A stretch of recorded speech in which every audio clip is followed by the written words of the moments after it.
Hey, what's up, mortals? Welcome to Season 3, Part 4 of What If Deku Was Trained by Stain. Sit back and relax, you're in for a treat. The five young students sat in the train, with Yaoyorozu focused on the receiver in hand. The coordinates indicate Kamino Ward, Yokohama City and Kanagawa Prefecture. Our travel time will be about 2 hours from here, so we should arrive at about 10 o'clock, she explained to the others. All right, that gives us plenty of time to get to plan then. We'll have to prepare to avoid being spotted right away.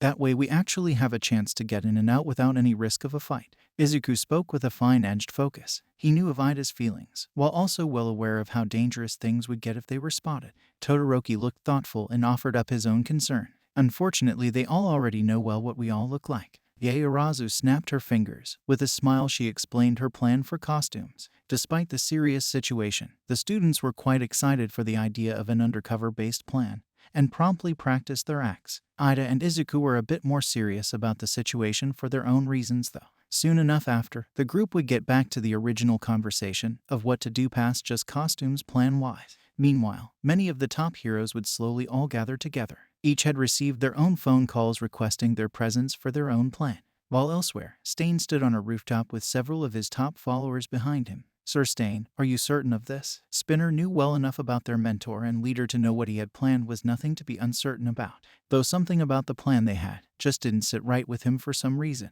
Of course I'm certain. A child was taken right where we were actively fighting. What heroes would we be if we didn't get him back? The look in his old student's eyes from the night he had attacked the other blue-haired boy echoed through his mind. He had deemed so hastily of the boy's lack of heroism and punished someone wrongfully. Since then he had been filled with doubt of his own recent actions. He had done his best to find a new way for his goals to be completed. He had decided to go about things more differently. This plan was just one of the newer changes he decided to proceed with. Besides, I owe the League another visit, he simply said, and motioned silently for the group to follow him as he set off towards his goal. Sometime later, a broadcast of a conference with Mr. Aizawa, Nezu, and Vlad King would go up. The teachers, along with the principal, apologized for recent events that happened with the student. The group tried their best to answer questions as they came. Bakugo, who had minutes ago been reborn and captured due to his last outburst of an attack, watched the broadcast from his seat. His eyes twitched with annoyance. He knew well how his teacher felt about the media, and the fact it was all about his classmates and himself likely to anger his teacher further. Well, the young bombshell only grew more irritated by the moment. Shigaraki turned it off soon after the questions were asked. He seemed pleased, and he looked at Bakugo. The heroes are failing, but that's to be expected. After all, the public and rules of this society claim all must be perfect, even though no one can truly be expected to be perfect, right? He asked only for Bakugo to stare blankly back at him. According to the rules, if you aren't perfect, then you're a loser. If you're a loser, you are to be shoved aside and ignored, unloved, and vilified. Soon enough questions will start to be asked such as, what is a hero? What is justice? And is society even fair? Then they'll all start crying like little babies just like you. Bakugo interrupted, with a twitch of his eye, his head tilted back, and lift of his chin. His glaze never once broke from the man covered in hands before him, and continued on. Talk about heroes and justice all you want, but you freaks all seem to forget. You're the villains. You kidnapped a teenager on a school trip, then slowly started to bore him to death with all your stupid yapping. So why don't you shut your trap before I kill the lot of you? Bakugo shouted out, and looked amongst the group. He challenged any to speak up, to give him a reason to lash out again. Dabai looked silently towards the blood-crazed girl. Toga, who finally lost her smile, she now stared at Bakugo silently. Both of them had joined the group hopes to change the world for people like them, but it seemed the girl now thought the same thing as him. Could they really make the world better when they followed people who like this, who actively kidnapped children to make heroes look bad? There had to be a better way, right? Shigaraki frowned and turned to look at a screen behind him. I hoped we could come to an understanding, but if we can't, we must move on. Master, lend me your power, he requested. The man on the other end, shrouded in darkness, smiled widely at the request, pleased with his student's decision. Back with the group of five, a reporter's voice chimed out. How do you know the villains aren't planning on pulling him towards that path of evil? Can you really sit there and tell us that this boy still has a future? The reporter simply asked. The five now undercover students slowly stopped their walking to finally look up to the broadcast. On the massive screen presented it on the side of a massive building not too far from them, the student looked on with concerned look. Their teacher bowed to the cameras only to apologize for not having helped Bakugo tame his anger and violent nature better. Aizawa looked right at the reporter then, to only inform him that if the villains believe they had any chance in turning the young boy to the side of villainy, that they are grossly mistaken.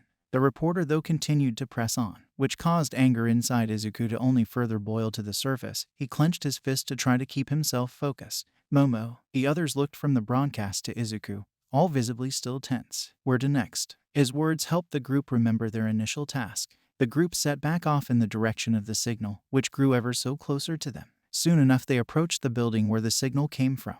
Momo nodded to them to indicate they were there. Ida shot Izuku a look, a simple one, but one that was only to remind Izuku that if things got too out of hand, he would do everything in his power to withdraw them all. Izuku knew the possible dangers. There was even a risk that Bakugo possibly wasn't even inside the building before them. Izuku slowly fell deep into thought with quiet muttering as tried to come up with a plan. He needed to figure out what was going on inside, in a stealthy manner the best they could. Though with the given current team it would be a bit more tricky. Kirishima and Yaoyorozu locked eyes for a moment. Kirishima rubbed the back of his neck, and Yaoyorozu shrugged. Both looked back to Izuku waiting. Figuring to take some time to scope the place out while still undercover was the best idea for now. This way the group could take in as many notes on the building as possible. After a while they could tell that everything about the building signaled that the location was abandoned, if it wasn't for the tracker that signaled its location from inside. Even Izuku would assume no one had even been there in ages. Izuku eyed the front door, and based on how the weeds laid undisturbed, there could possibly be a hidden path elsewhere while the front door possibly set up to be a trap. The group slipped away to a more hidden place to gather their thoughts. Todoroki was the first to point out how public the location really was. Given the eyes Izuku attracted now from his weapons, he insisted to carry on his person.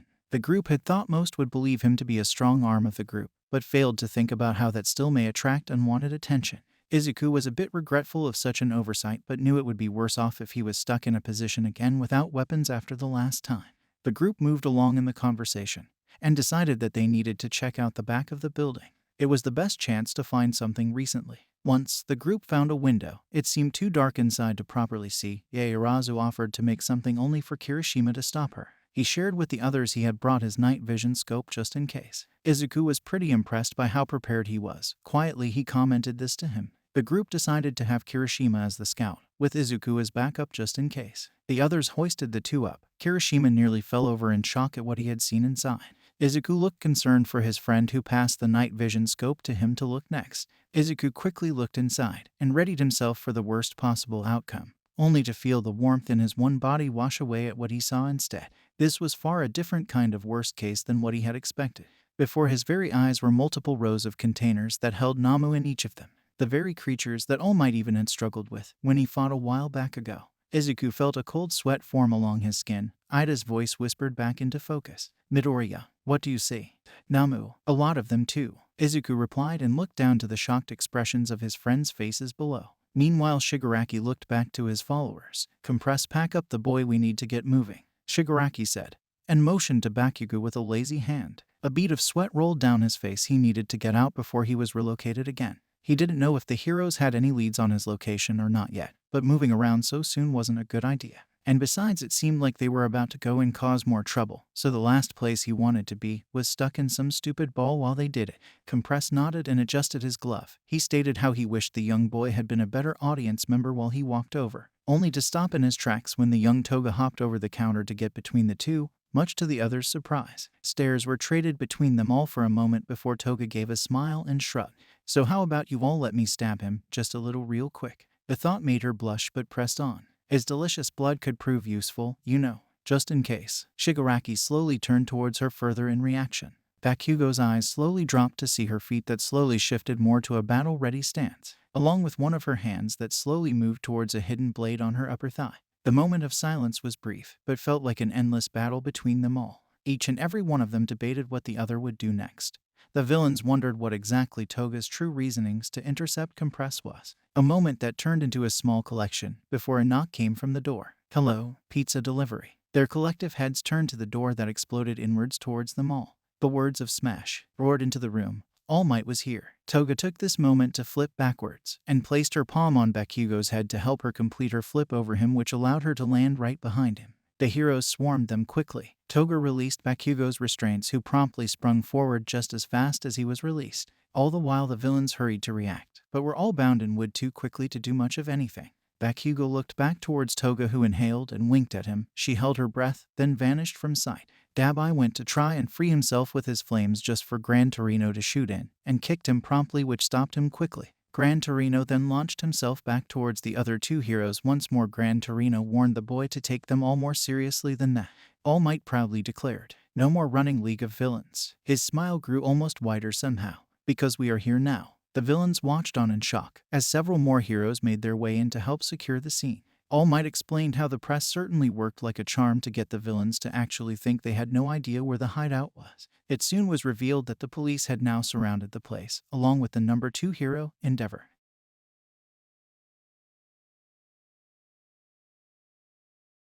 "You must have been scared, but you did quite well despite that, young Bakugo." "As if I'd ever be scared of these losers," Bakugo shouted back in annoyance. The only one more annoyed than he in this moment was Shigaraki, who looked over the situation quickly. His plans foiled already, given the final boss of his game suddenly appeared, his troops all captured, and even one of his said troops just betrayed him and ran off. Somewhere, there was far too much commotion to try to figure out exactly where she had run off to, if anywhere. Well, wherever she was, she too wouldn't last long. "Kurogiri, warp over as many as possible," he shouted, certain that his plans were still possible. "The Namu right?" All Might asked. A wide grin caused Shigaraki's eyes to grow wide. No, they couldn't have, Shigaraki thought to himself. All Might proceeded to explain to Shigaraki how he had much to learn, and the second half of their plan, much to his dismay. They had known all along of both locations, and now, with another team of heroes, taken out the Namu factory alongside their main operation. Thus now the villains no longer had any backup ready to help them. "It's over, Tamura Shigaraki," All Might declared pridefully. "No, it's not over yet. If you truly think so, then you've already lost." Kurogiri. Not much more could be asked further of Kurogiri. He was knocked out by a hidden hero. Gran Torino reminded them that they all really did need to start to take them more seriously. He proceeded to list off each of their real names, though paused as he failed to spot Toga. He gave All Might a glance to signal him there was one missing, but he continued on without skipping another beat. He explained the police had gone out of their way with as little information as they had to learn all their true identities, and that there was nowhere for any of them to run now. Shigaraki tensed up. He thought back to one of his old talks with All For One, from when he was much younger. He had been there for him then. He wouldn't just abandon him now. "It's not over. Just you wait and see. I'll still win this game. I can still win," he shouted, as many Namu came from seemingly nowhere, shocking the heroes. All Might instructed the heroes to stand strong. Black ooze started to form around Bakugo. All Might reached out for him, catching a glimpse of Toga, who gasped for air. The girl looked to be in mid-leap. She seemed appeared from nowhere, only to be swallowed up with Bakugo and the goo as well. "No," All Might shouted, then looked out towards the police, who fought their own battle with the Numo currently. Much to his surprise, a group of mysterious people leapt down from the rooftops brandishing swords.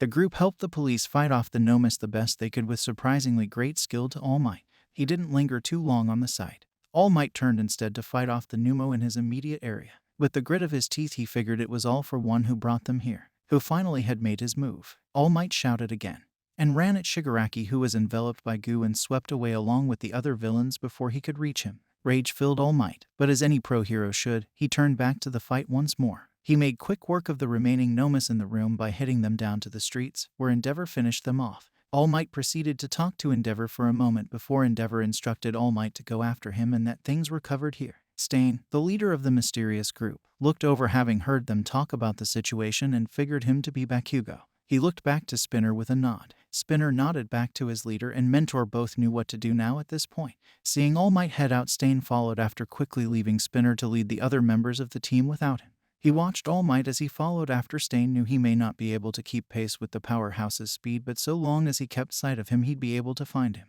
Wherever he was going, Stain knew there would likely be a fight, and All Might's showy fighting style was one that would make it easy for him to find even from a mile away. He needed to help. He needed to help to get that boy back and help the true hero. Back at the other location, Ida, Yaoyorozu, Todoroki, Kirishima, and Izuku looked on in shock, while another group of heroes stood before All For One, unknowing of who the man was, but knew he was nothing good. Genist moved to strike as quickly as he could, much to Mount Lady's disapproval. The attack triggered All For One to set off an explosion that enveloped the entire area in a large dust cloud. As the dust cleared, all that was left was a large clearing, and the heroes spread out around the outer ring of it, all badly hurt and unconscious. All but one, Genist, who fought to stay conscious. All For One began to clap and commend Genist's efforts, who looked on at him in fear and shock. He though pushed on through this in order to attack once more, in hopes to do anything at all to stop the villain. Sadly, he only received a killing blow from the masked man. Cold sweat and fear washed over the students who hid in shock, disbelief, and fear. The man had just taken out so many pro heroes and even outright killed one with seemingly little effort. They all knew they had to run but physically couldn't out of fear. Though with a splash-like sound caused, the five looked over to the scene.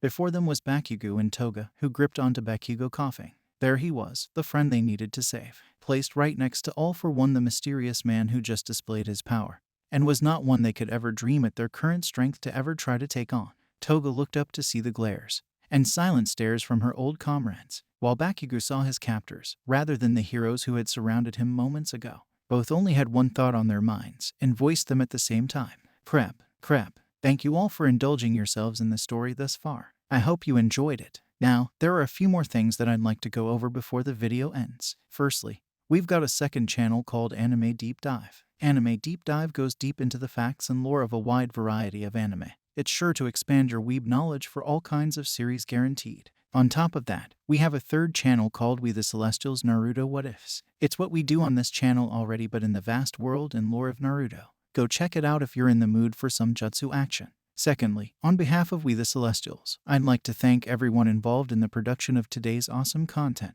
Their details will be in the description below. Lastly, if you're interested in what we do here at We The Celestials, then I would like to extend out an invitation to join the team. The only caveat being we only accept members 16 years and up to join our crew. You can sign up for whichever category fulfills your interests by joining the recruitment Discord using the link in the description below. Our Discord is an all-around fantastic place to be. Whether you're a fan or looking to join our band of misfits, we're always looking for members to join us. Well, that's it from us for today's video. So, thank you all for watching, and have a great day.